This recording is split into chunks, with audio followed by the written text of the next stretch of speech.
This is your daily news report and fourth stimulus package update. House Democrats in Congress have just released a new $2 trillion tax plan. Data shows that a fourth round of stimulus payments will greatly benefit millions of Americans. If you're interested in entering my $100 Walmart gift card giveaway, please make sure to watch until the end of this video.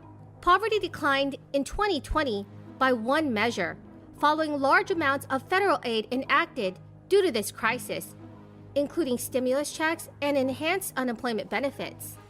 According to a report from the U.S. Census Bureau, the so-called supplemental poverty rate, which adds in government assistance to low-income individuals, declined to 9.1% in 2020, from 11.8% in the previous year. It is the lowest since this statistic was first published in 2009.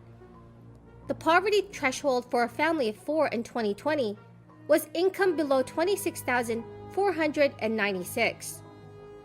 To be sure, the official poverty rate, which does not include any government aid, increased slightly to 11.4% in 2020, from a record low of 10.5% in 2019. But still, the fall in the supplemental rate means that government aid put in place during the crisis and ensuing economic recession, the worst since the Great Depression, lifted millions of Americans out of poverty last year. A few key programs had the greatest impact on the supplemental poverty rate last year.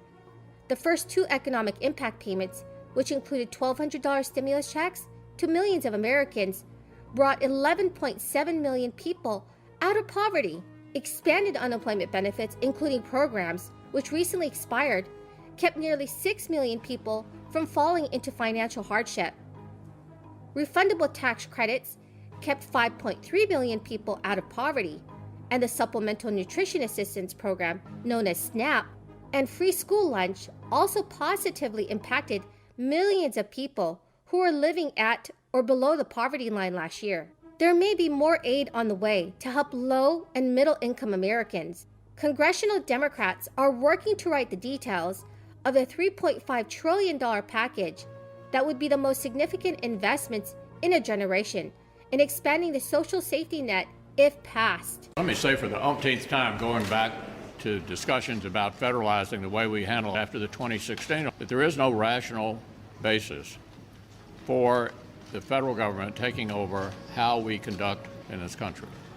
Secondly, the Voting Rights Act was not struck down by the Supreme Court. It's still in existence.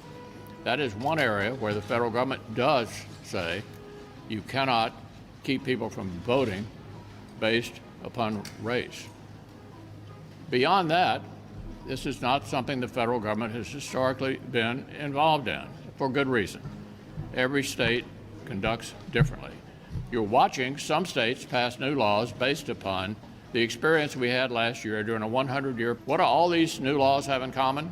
None of them, not one, is designed to suppress the vote based upon race.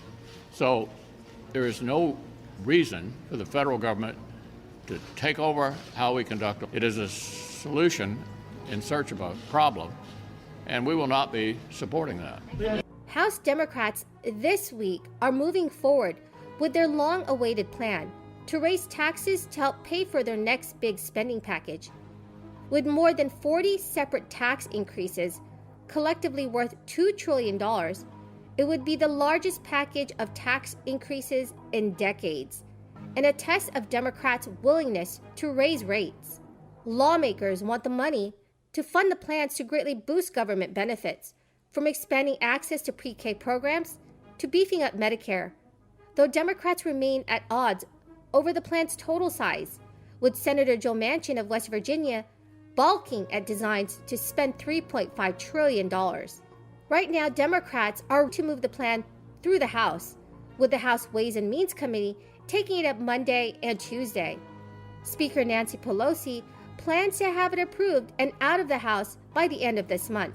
The United States has an income tax system and not a wealth tax system like the one that Senator Elizabeth Warren advocates. And that's not going to change under the House Democrats' proposal.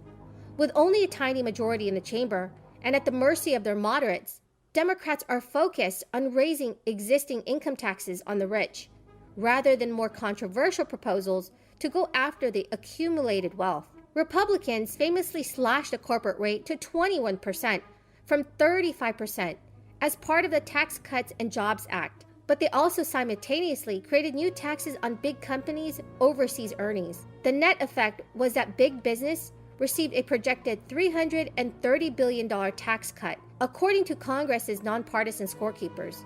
Democrats in the two chambers have been working behind closed doors to narrow their differences in hopes of expediting consideration. But it's very clear there will be fights on several fronts. Senate Finance Chair Ron Wyden wants to do a lot more to go after the wealth of billionaires, proposing, among other things, an annual tax on their unrealized stock gains. Under pressure from moderates, Neal also goes easier on multinationals' overseas earnings than Wyden or the Treasury Department want.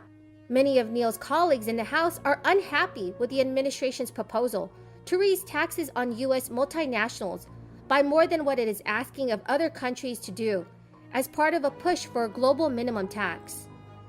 So everyone, what are your thoughts on the proposed tax increases? Please leave them in the comment section below. Thank you so much, everyone, for joining me here this morning. I greatly and truly appreciate it. Thank you so much, everyone, and have a very blessed,